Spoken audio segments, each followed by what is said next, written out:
Scan now. Meet Sovi, your new AI study buddy. Central banks use specific tools to fight unemployment, and we can solve this fast by looking at how policy rates impact the total real output. To decrease unemployment, the central bank must implement expansionary monetary policy. This means they will lower the policy rate to encourage borrowing and spending throughout the entire national economy right now.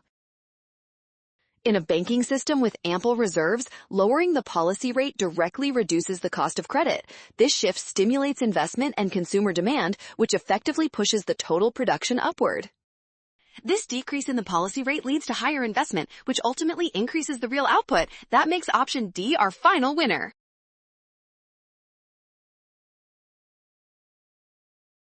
Well done! Scan the code. You can learn better with Sovi. Watch signs to avoid rush, trust given facts, and check steps carefully.